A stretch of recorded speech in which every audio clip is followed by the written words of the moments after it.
Meeting of May 4th, 2015. Roll call, please, Kathy Steer.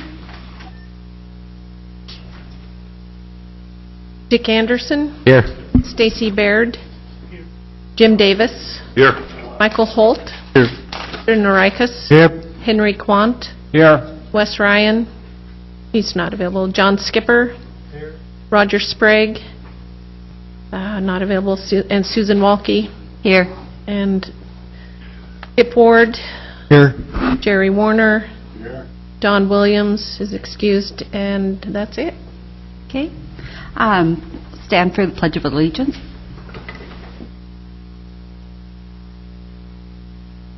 To the flag of the United States of America and to the republic for which it stands, one nation, under God, indivisible, with liberty and justice for all.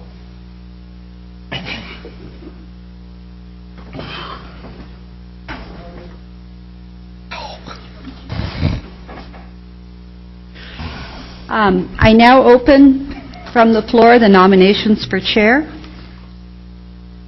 I'd like to nominate Chester Norikis.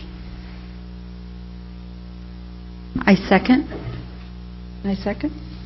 I second. Okay. Madam Chair, I'd nominate yourself, Thank you. Susan Walke. I'll second. I did. Since we have so many people, if you could give me your name when you say the second. So Michael Holt seconded for Susan Walke. Correct. And for Chester. Myself, Jim Davis. Yeah. Okay. So may I entertain a motion to close the nominations? Second. So all those in favor of closing the nominations, say aye. Aye. Aye. Those opposed? Hearing none, motion passes.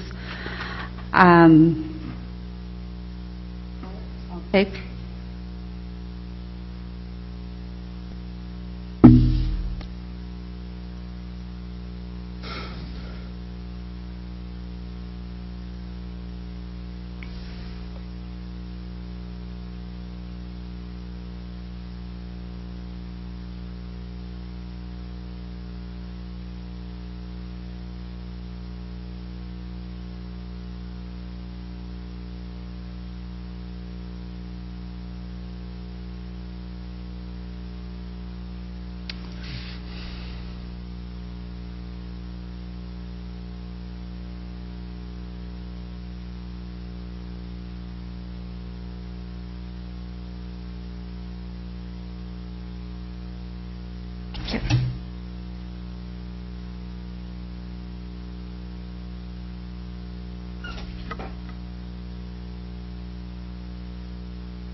Madam Chair, I can just call out the votes if you want to tally.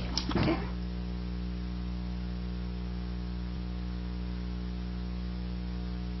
One vote for Chester.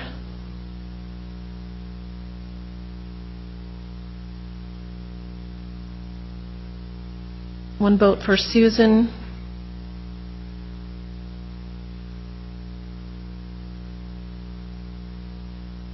Susan.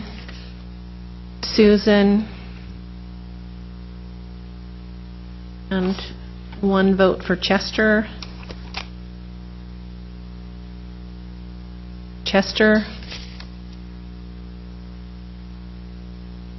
Oh, I'm sorry.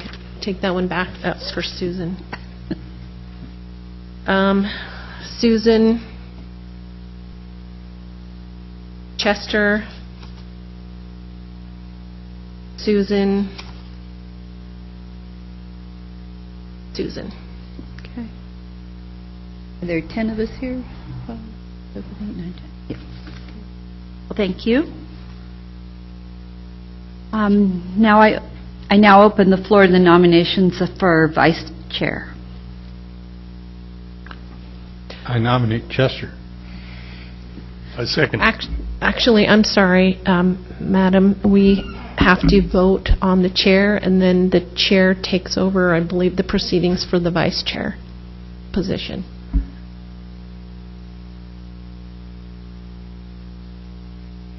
I was ready to do that. Okay, well, okay, sorry. That's okay. So we have a nomination for Chester. Do I hear further nominations? Okay, I don't know what you're doing. So we have a second? Second. Yeah, thank you. So we have 2 nominations again. We need ballots again.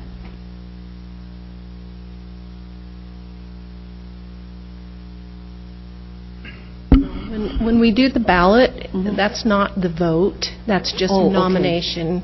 You have to Excuse confirm me. that with the vote. Okay, thank you. All right. So we need a vote.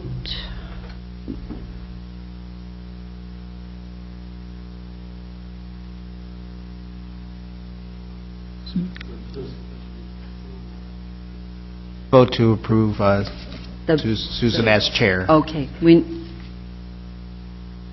do I have a motion from the floor? Make a motion to approve Susan Walke as chair of the Urban Renewal Budget Committee. Second. It's been moved and seconded. All those in favor? Aye. Aye. All those opposed? Thank you. Now, Madam Chair. Now I will open the floor for nominations. Vice Chair, I believe we have 2 nominations on the floor, Chester Norikis and Jim Davis. I think I should remove myself just because it's my first year on the budget, and I don't really think I'm that qualified. I'd like to see somebody that's got a little bit more experience on it. Okay. I would nominate Jerry Warner. He's been on it for many years. Unfortunately, I will not be at the second meeting,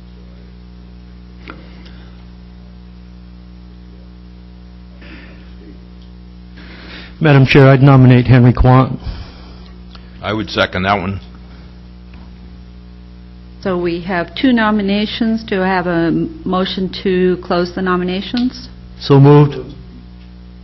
And a second? Second, Jim Davis. Okay.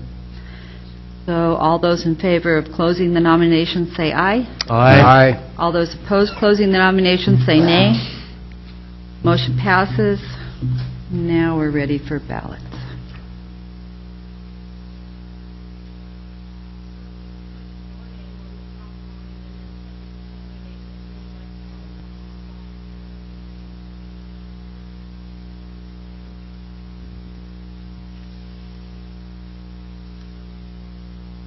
Thank you.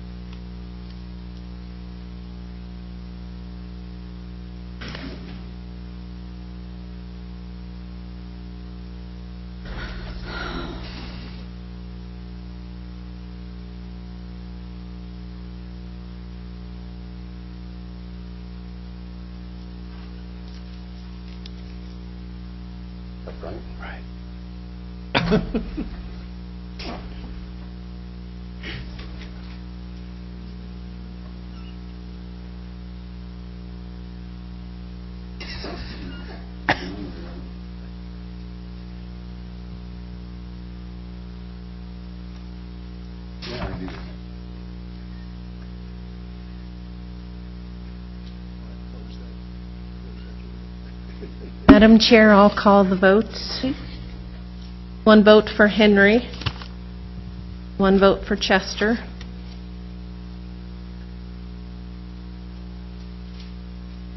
1 vote for Chester, 1 vote Henry, 1 vote Henry. Vote Henry. 1 vote Chester. 1 vote Chester. 1 vote Henry. And 1 vote Chester. 5 and 5.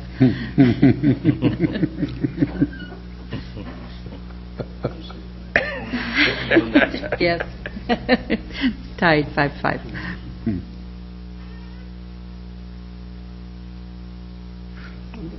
Yeah, got a quarter? Works for me. That's a nice one, too. I wouldn't return Yeah. that one.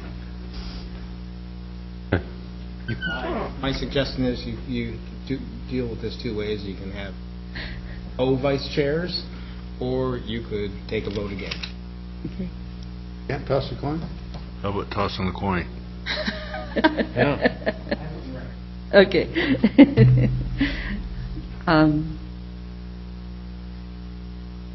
I think we can have co-vice chairs if it becomes necessary for the vice chair to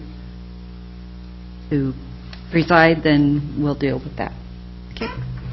Thank you. So I need a motion to that effect. So moved. And a second? Thank you. It's been moved and seconded that we have co-vice chairs, Mr. Norikis and Mr. Quant. All those in favor? Say aye. Aye. All those opposed? Say nay. Motion passes. Okay. There's one thing that wasn't on the agenda that I would like to include. The rules of procedure, and I will read that.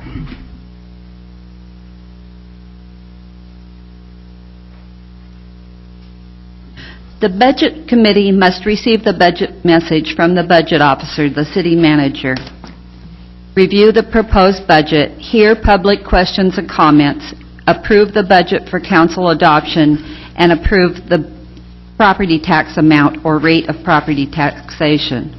As provided in state law, the Budget Committee must receive the budget document before the first meeting reviewing the proposed budget. The document must also be made available to the public at the same time.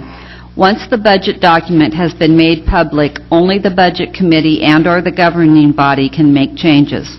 The Budget Committee may request any information it requires for review of the budget document from the staff.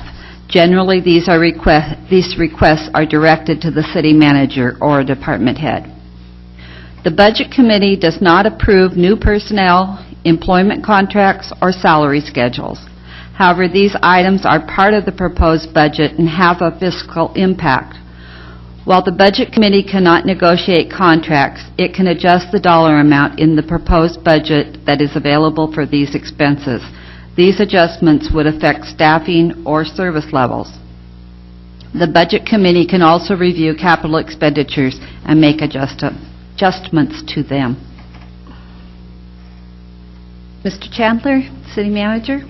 Okay. Committee members, thank you for letting us be here tonight. This has been an awful lot of fun going through this budget, putting it together. I actually really did quite enjoy it. In the end, I'm kind of a numbers guy, and so when it all works out, it's time to have cake and ice cream. I also wanted to start by thanking Debbie Mamoni, Ron Tierney, and Kurt Olson, who have been a huge help to me in putting the urban renewal budget together. And I'm actually going to invite Ron and Kurt if they would come up and join us. When the practice that I have had throughout my career in presenting budgets is a team approach, where I will spend a little bit of the time introducing the topics, discussing the policies, the changes within the budget, and so forth, and then tag team with our finance director and our other department heads in answering some of the questions and in presenting some of those. And so that's the pattern that you'll see tonight. Just a few preliminary things before we jump into the budget. First of all, one of the things that's important to recognize is that although you are the budget committee for both the city and the Urban Renewal Agency, it's important to note that they are two separate entities. They have the same board members, the city council. They have the same budget committee, but they are two separate entities and need to be thought of as such. Also, as part of some of the preliminary information, I have found over my career that the most effective budget committees are the ones that understand that the budget is a policy statement. There are two documents in the city that are the most important documents, but they're the ones we actually gain the least amount of input on. And the first is the budget, and the second is the comprehensive plan. The most effective committees I've worked with are those that understand that it's a policy document and stay focused on the policy issues. As you go through the different categories, the different line items, the different things, the second thing that becomes effective is that if you establish a policy, let's say we want to reduce some expense by 5%, it's not to get into a discussion of how many paper clips or how many widgets we should buy, but it's then to ask the staff to go back and say, how are you going to do that? You are then establishing the policy, and the staff is using the expertise to try to make sure that policy is carried out. We will then bring back recommendations for you to then look and determine whether or not we have met your policies. So as I present this, one of the things that you'll note is that I will begin with some policy issues that you should consider, and then I will also go into some of the what I would consider significant changes that you would see in the budget from previous years. Now, the Budget Committee has some very specific procedures and very specific duties, and it's important for me to go through these. They apply both for the Urban Renewal Agency Budget Committee and the City Council Budget Committee, you guys in both cases. The Budget Committee is composed of 7 councilors and an equal number of electors appointed by the City Council. All members of the Budget Committee have equal authority. Each member's vote counts the same. The Budget Committee must have a quorum of 8 in order to deliberate. The Budget Committee action requires a majority vote of the total Budget Committee membership.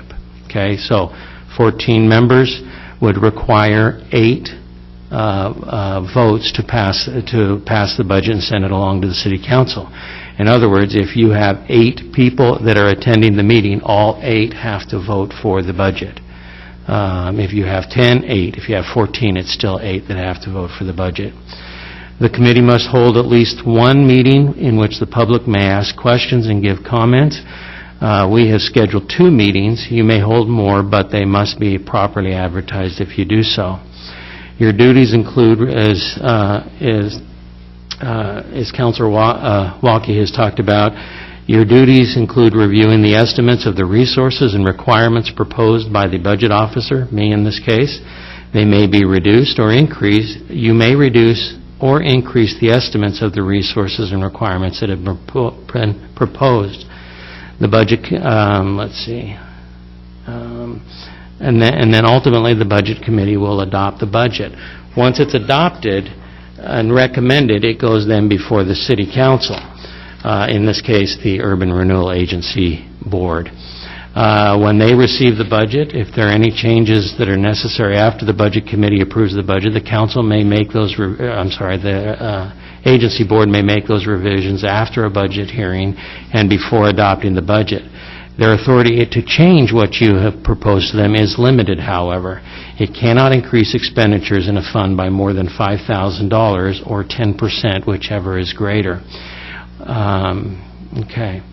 And then, as I mentioned, the Urban Renewal Agency and the City and the Lincoln City are separate entities. A few other preliminary things about the Urban Renewal Agency itself. Its revenue comes from property taxes that are associated with the property in the Urban Renewal District. which constitutes 12%? Did I get, is it 18%? 18% of the total area within the city. The existence of an urban renewal district does not increase property tax, but reallocates them so that the city receives the property tax revenue from other taxing entities until the urban renewal agency expires. For example, if your total property taxes is $10, that your total household property tax for all taxing entities is $10. A portion of that would come to the city, a portion of that would go to the school district, a portion of that would go to the fire company, and so forth. Under an urban renewal district, the amounts that would have gone to those other agencies would now go to the city. And that would continue until either the urban renewal agency changes it or it goes out of existence. Okay. That's the preliminary information. Any questions that you may have on that before we now jump into the urban renewal budget? Okay. All right. Okay. There are two really significant policy issues that we would like you to consider in this budget. They do change the direction slightly of what the Urban Renewal Agency has been going, and as a staff, we find that there's some very good reason to do that. The first is that we have competing projects for a limited amount of revenues or resources that are available. We will discuss that much more. Kurt will go through and discuss the different projects in just a few minutes. The second one that we would like to consider is the creation of a new urban renewal district. That ultimately becomes the policy that the Urban Renewal Agency will consider, but it's so integral to a part of the reasoning why we're proposing the budget we are that it needs to be brought up. The Urban Renewal Agency, I'm in Section 3 of your budget, page 5. The Urban Renewal Agency has a total general fund. One more preliminary thing. The Urban Renewal Agency has two funds. One is the general fund and one is the capital fund. And they each account for different types of expenditures. We will deal with these together as we go through. It's simpler to do that because they're so related, but please note that they are two separate funds. The estimated, again, I'm on Section 3, page 5. The estimated beginning fund balance or total resources the estimated beginning fund balance for the Urban Renewal Fund is $1,583,970. You'll find that under item 4890010. Okay, the estimated ending fund balance for the general fund, which is on page 7, you'll note is 0. Okay, but it does include on the very last line, 6370400 on page 7, a $907,220 additional capital reserve. That would be funds that could be available for projects or for operation if it should be needed. The estimated beginning revenues for the Urban Renewal Construction Fund, let me jump back. The estimated beginning fund balance for the Urban Renewal Construction Fund, if you'll go to page 12, Section 3, page 12, is $2,252,430. Again, those are funds that are available for capital construction as it relates to the urban renewal programs. The ending fund balance for the Urban Renewal Construction Fund is 0. But please note that this includes a capital reserve of $1,307,430. These capital reserves become important as we discuss the competing projects for these resources. The primary revenue for both funds is the fund balance. When the district was created, the city issued bonds to fund future capital projects, and we have been using those bonds the proceeds from those bonds to not only run the operation of our organization, but also to pay for capital projects. They are being paid off with the property tax proceeds that we described just before. The bonds are expected to be paid off in either 2017 or 2018, and the Urban Renewal Agency can then issue bonds for additional projects. That, again, becomes important. The secondary revenue is interest, which accounts for just 1% of the available resources, or $8,000 in the Urban Renewal General Fund and $5,000 in the Urban Renewal Construction Funds. Okay, let me just talk a little bit about just some of the operational expenses, and Kurt, if you will come up, we'll go into more of the construction projects.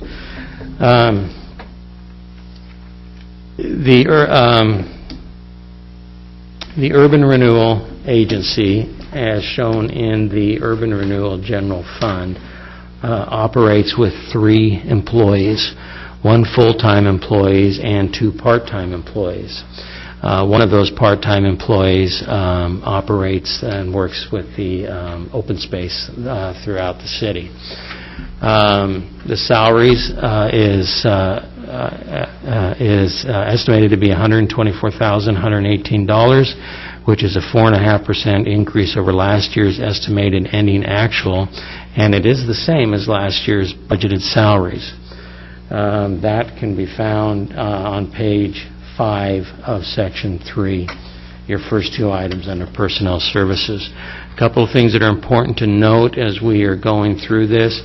The budget is for the Urban Renewal Agency has some components of some increases. We are currently in negotiation with both of our unions, and in anticipation of those negotiations, which will not be completed before the budget is passed, we are anticipating, we have built into the budget a 3% increase in salaries.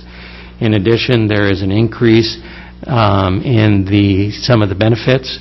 In particular, there's an increase in the health insurance costs of 3.9% that comes through our bidding out and our finding of the health insurance that we receive. And then the state retirement program, which is called PERS, Public Employees Retirement System, is also anticipating increases based upon the type of employee that you are. Those are ranging anywhere from about 8% to 17%. One thing to note as well, there was some recent activity in the Oregon courts over the last few days as it pertains to the PERS retirement. We don't know yet the full extent of what that will mean. It probably won't affect the city for a couple of years. We'll be working over the next couple of weeks to see if we can come up with an estimate of how that might affect the city either now or in the future.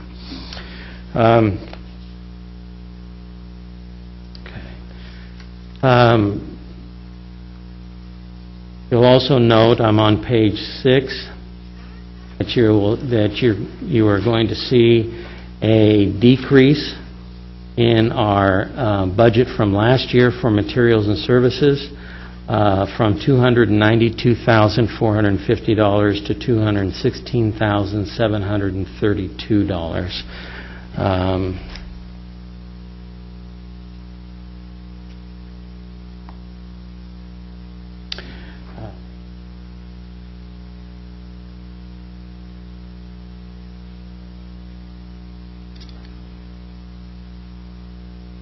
And then you'll note that we have some capital projects that are also associated with this that come out to about $300,000. And as I mentioned, an additional capital reserve of $907,220. As I mentioned, one of the main issues that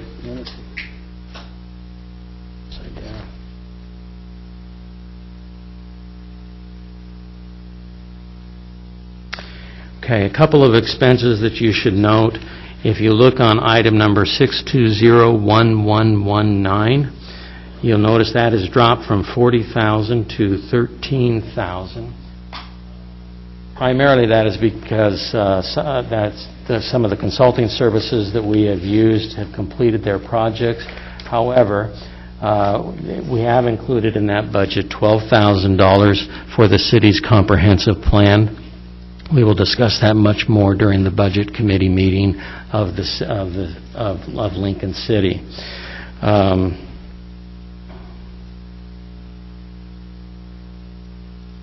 Ron, can you give me an idea of what types of contracted services I see in overviewing the total budget? I saw a lot of contracted services. Can you give me an idea of what those would be in the Urban Renewal Agency? For this year, it's just two. Okay, the first one is the $12,000, which I mentioned. Yeah. For the cost of the consultant for the comprehensive plan update for the city. The comprehensive plan is the document that the city's planning commission uses to establish zoning ordinances and land use policy and law. So there's no one in-house that has that expertise, so you have to go outside? I have never been a part in my career of a comprehensive plan where we did not use a consultant. It's very time-consuming, and while I know our planners have great expertise, there's an expertise that comes through the consultant. So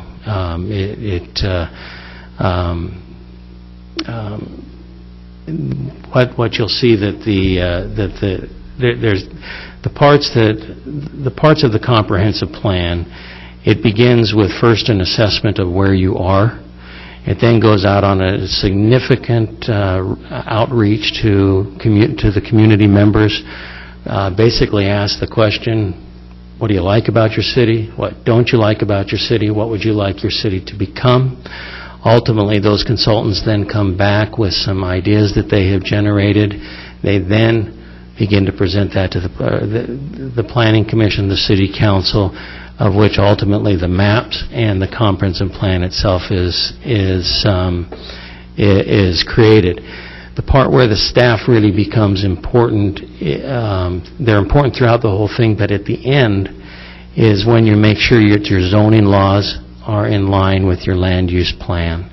And that's what the staff normally does, is that it goes through that review. The staff, I don't think contracted services for $13,000, they're not going to do the survey. You're basically saying there's going to be a survey sent to the citizens. What do you like? What do you don't like? It will consist of surveys. It will consist of public meetings. It will consist of open houses and multiple ways to try to reach people. And these contracted services will pay for all that, or does the planning department do a lot of that legwork and then the contracted services all together? It's a little bit of both. For example, any kind of advertising or any kind of notices that you're going to be sending out is going to have some staff help in putting together the addresses and everything else. But the actual assembling and leading of these different types of meetings will be done by the consultant. Okay. Thank you.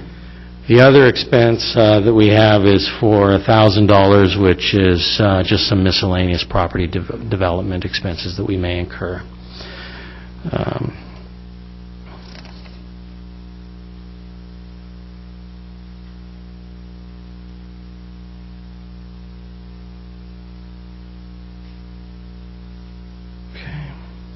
One of the other things that you will notice that's important in all of the funds is the various transfers that you see back and forth between the different funds. We will talk more about that in detail in the next meeting, but it does affect this budget. I'm going to allow Kurt now to take some time and talk a little bit about some of these projects. And while he's getting to that, let me explain a little bit of where we are so that you can understand the policy question that's before you tonight. One of the main projects that the city has been working on for some time is taking the power lines, the cable lines, the CenturyLink lines that are in front of the D-Lake Park and putting those underground. Boring under the river, bringing them up and putting them underground. The estimated cost of that right now is $1.9 million.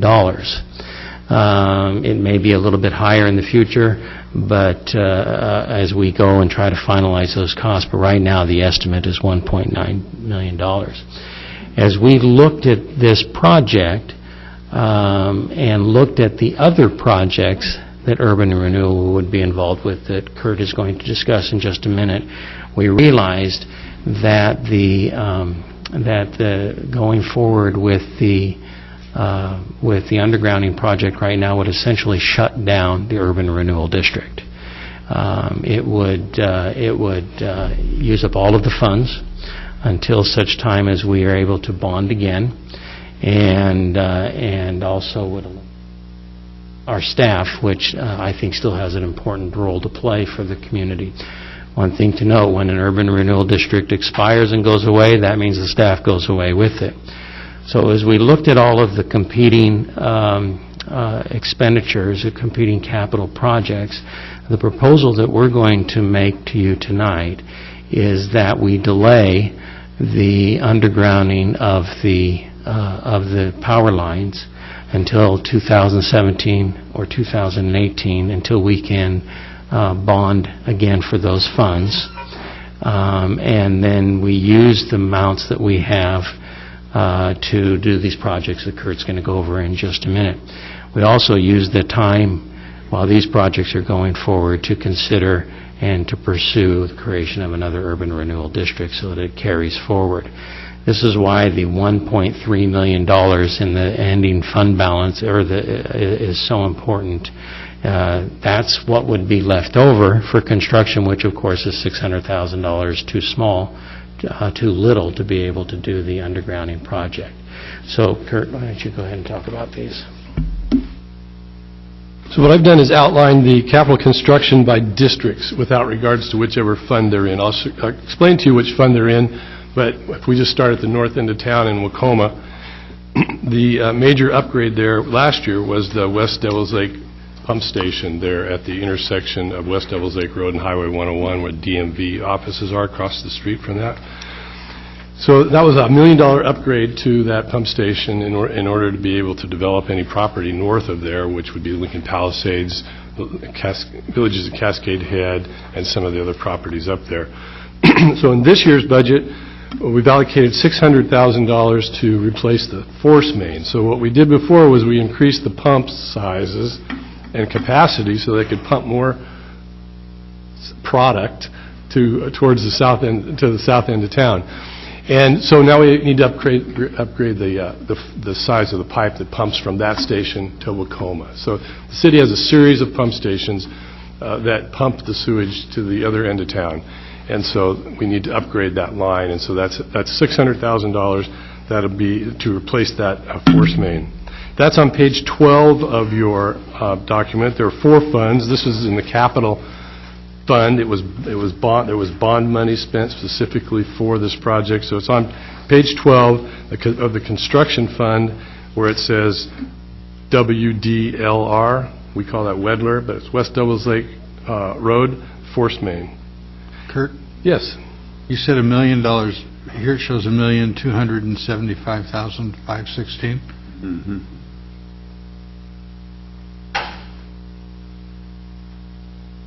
Well, it's supposed to be 600, so why? No, right, that, not for the, It's for the pump station. pump station. It's just below, it's just above that force main line item. Page 12. Yeah, so you're looking at this year's budget. If you see at the top of the page, it says budget fiscal year 2014-15. That's what was budgeted this year. And that's the $1 million that upgraded the pump station. Okay. Then if you go on to the other side of the fund words, and it says estimate, and then it says budget proposed, you'll find $600,000 in that line, and that's the money that will be used to upgrade the force main that goes basically from McDonald's to Surf Tides. That's where that line has to go to. That clear that up? I think so. Good. Thank you. Okay. So if we go then to Ocean Lake, we have the ability to expand the Curtis Park and Community Center campus. It's been talked about over the years. There's certainly always been need for new parking.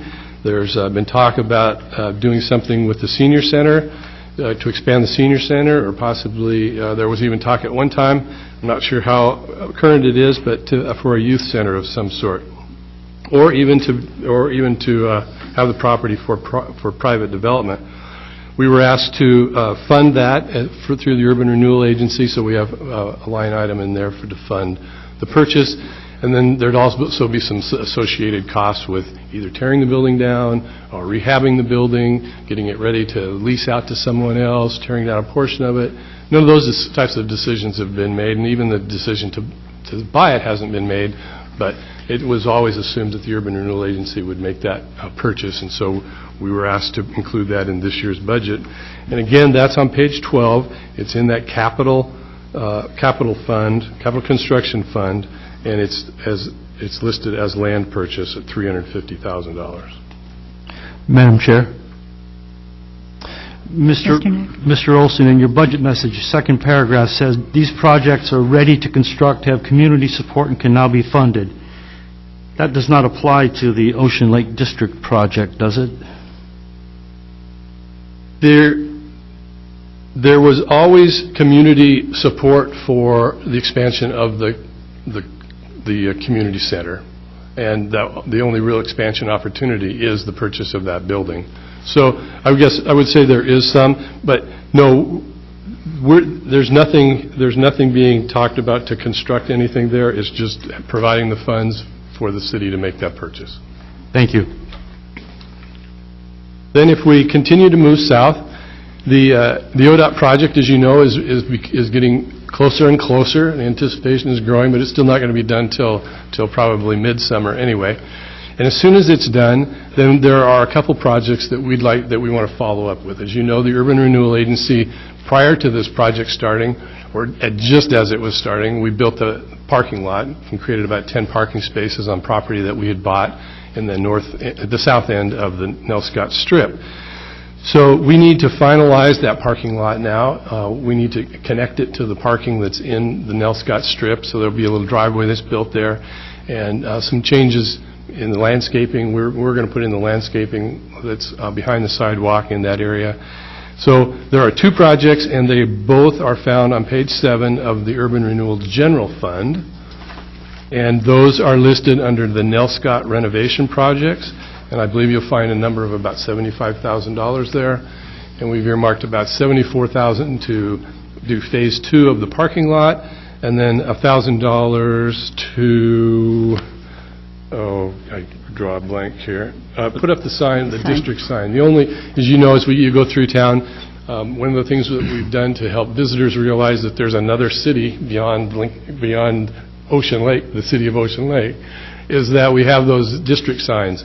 So the only ones that we don't have up, we have 2 at the beginning and end of each district.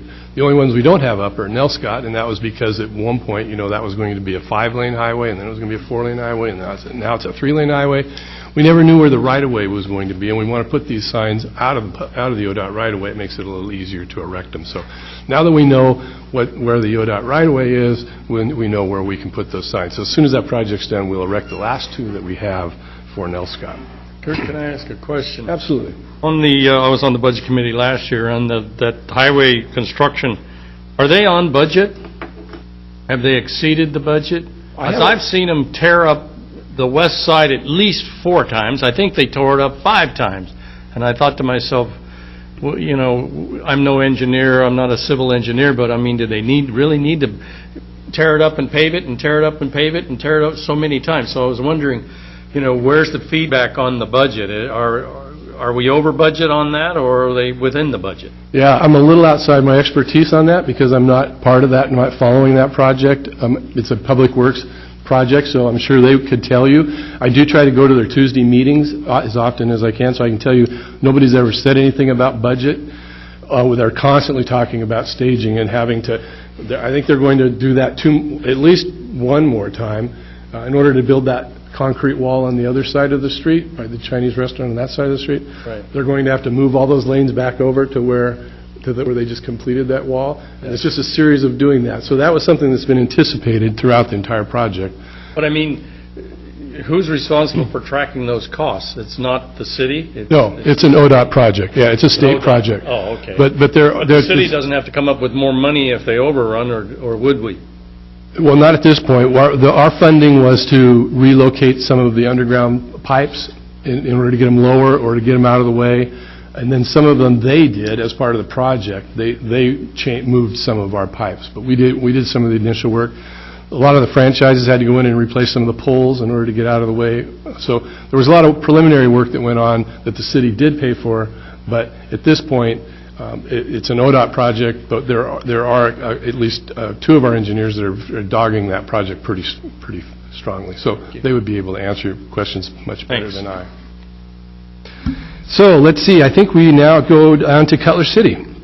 So as you know, Cutler City was the last community vision that we did with the public when we brought in some people to help us with the visioning of Cutler City. And as you remember, that was the time where we took it on, staff took on the public charrettes of doing, putting in all the input, getting all the input from the public in a short period of time in order and get a plan out in a fairly decent period of time. And there's two ways to do it. There's the way everybody does it, and the way we did it the first two times was to hire a consulting firm at about $150,000. They sent in a couple people.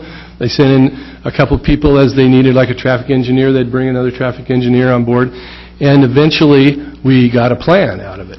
Well, after we got kind of brave, and we said, well, I think we can do this ourselves. And we put out a proposal, and we said, is there anybody, consultants out there that would like to help us at free bono, pro bono? We'll just pay for your motel room and your food while you're here. And we had not only people from all over the country show up, but we had people from 10 countries around the world showed up, and it was a really amazing time in Cutler City. And we came up with a list of projects that the community wanted in Cutler City. So one of them is that you'll see there is it's the design of the realignment of Jetty Avenue. And if you know where the Bay House is and you know where the Crab Pot used to be, there's a street that goes at a really sharp angle into Cutler City. Because it's at that sharp angle, it has to remain a one-way street.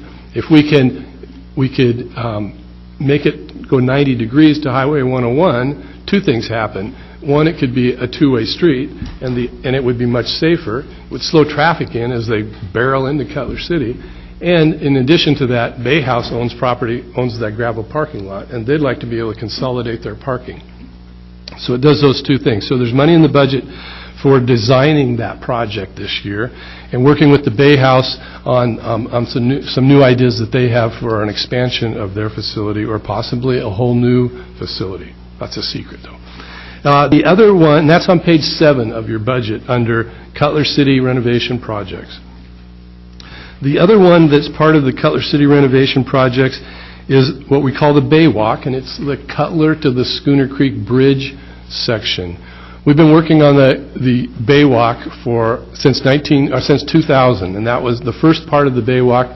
The idea was to have a walk all the way around the bay, and so the first part that was put in was on 51st Street. We've got the sidewalks in, and we got the walkway out there past Moe's.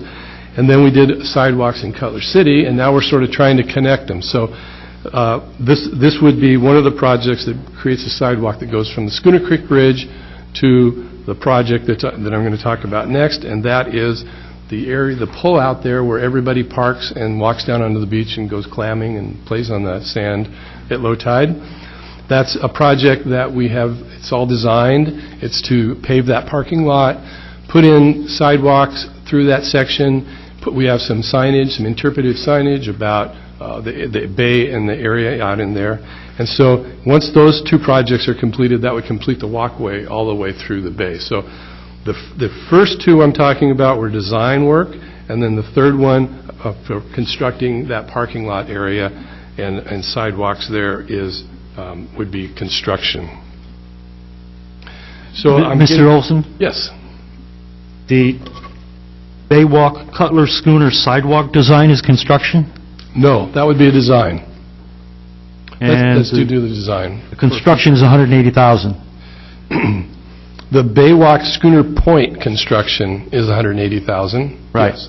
Okay. And then the design for the Baywalk that's going to the bridge is about $15,000.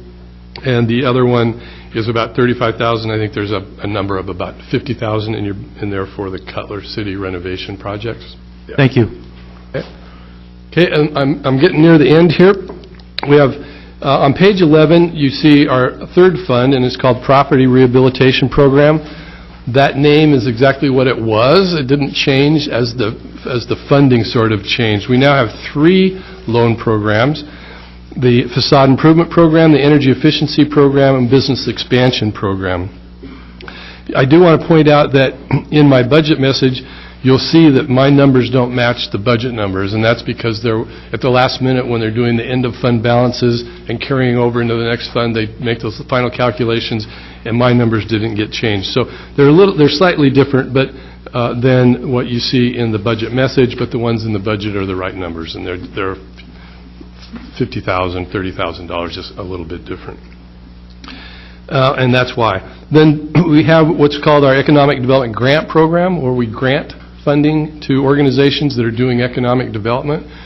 We call it our program support. So if you are doing something out there that it's improving the economic development of Lincoln City, and we can help support you, then it helps. Then we can use our funds to do something and not have to recreate that wheel. So there's 2 things that are in the budget this year. Actually, 3. So there's the Small Business Development Center at the Coast, Oregon Coast Community College Small Business Development Center, has programs on business programs and economic development type of programs. They have their program that is more than just one class. It's like you take it over several terms. They're entrepreneurial type program. And we've granted them over the last 2 years $18,000, and we pay for classes for anybody that has a business or has an employee in the Urban Renewal District. We will pay the fee for their class at the Oregon Coast Community College. In addition to that, we are going to fund a pilot project, hopefully.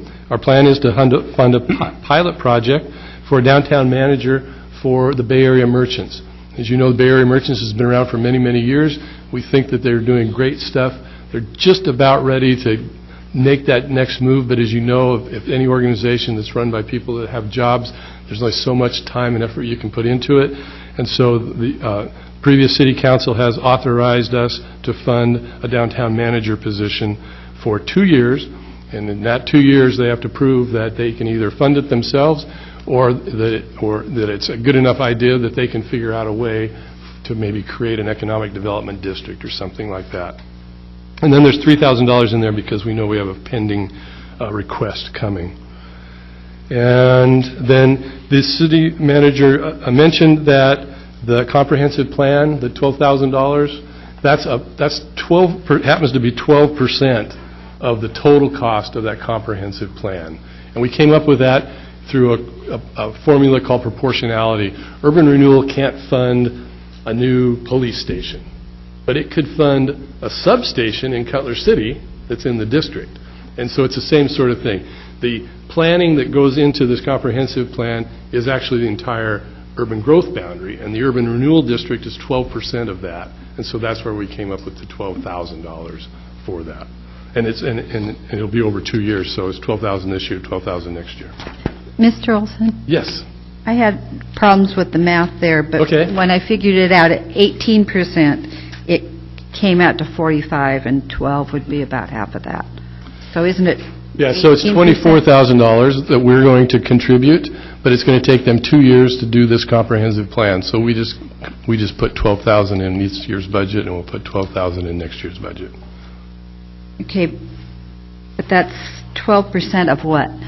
I think they're estimating about $250,000. I think that's the number that we used. That was their best guess. They haven't got a consultant on board yet. Okay, my math said 12% of 250 is 30,000. Is that correct, Mr. Tierney?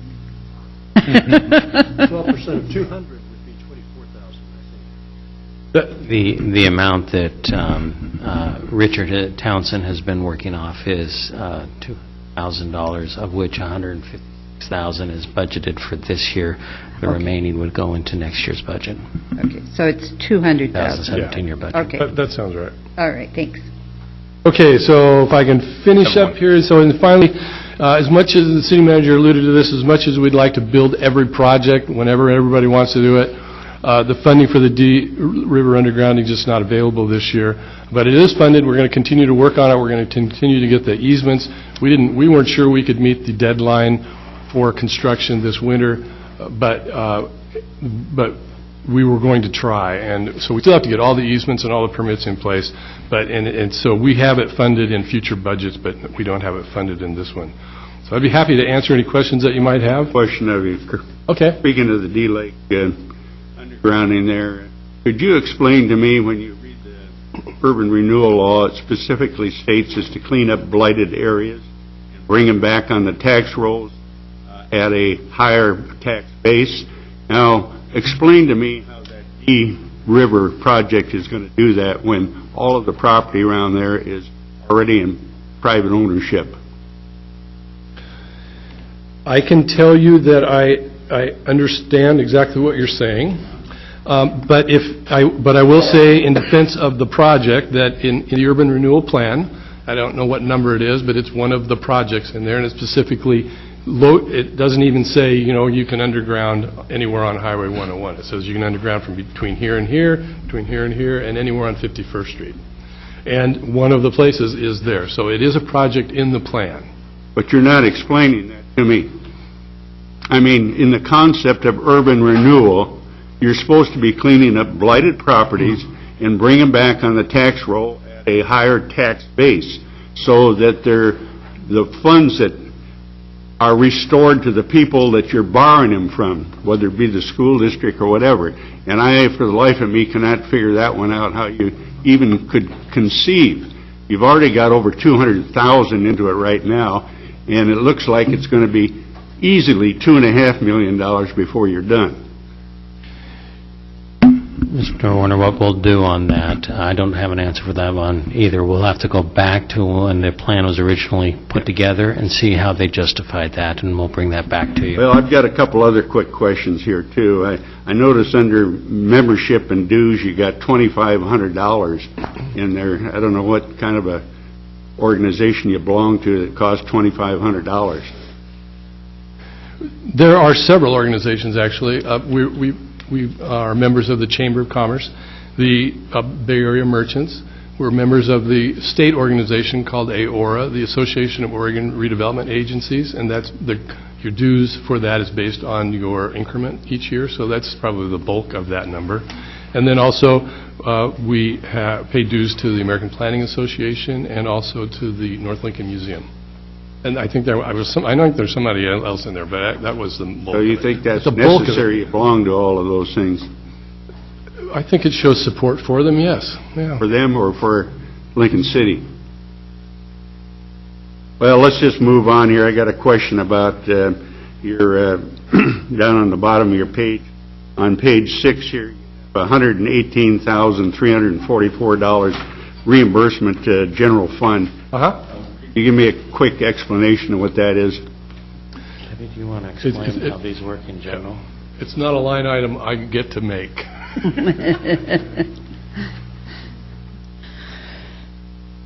So the reimbursement to the general fund is to cover some of the administrative costs that are used to support the urban renewal. For example, finance processes all of their invoices and pays all of their invoices.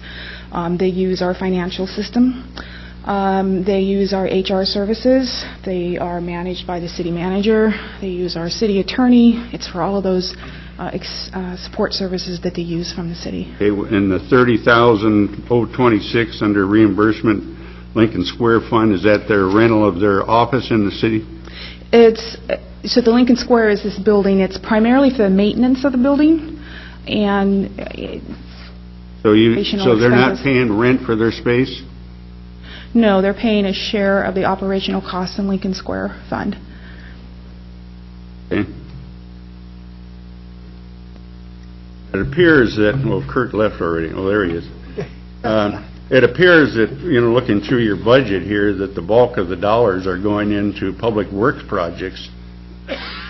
Very, very little of those funds are going into actually cleaning up blighted areas or trying to regenerate a higher tax base. I mean, when you start looking at pump stations and force mains, and none of that actually is going to return one dime to the taxpayers. Well, actually, It's all off the tax base. It's all out of the tax base. yeah. When a city develops an urban renewal plan, which ours was developed in 1988, they determine what kinds of projects there are in that plan. And as we've talked about before, infrastructure, which is public works stuff, was 58% of, they figured that 58% of the funding for urban renewal was going to be spent on public works infrastructure. 20% on visitor facilities and parks, 15% on property development, and 7% on loan programs. And so we do have a public works infrastructure urban renewal plan. I agree with you 100%. Well, I've read it, so I understand that. But thank you. We're running into city council budget, city budget time. Should we during the meeting? Public comment. Right.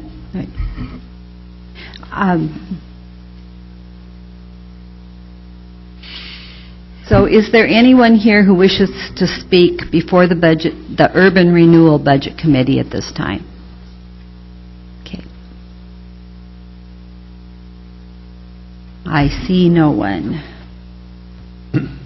So we can adjourn this meeting and re-adjourn in 2 weeks? Yeah, you wish to set a follow-up meeting for 2 weeks at the same time? Monday the... At 5 o'clock on the 18th of May. Okay.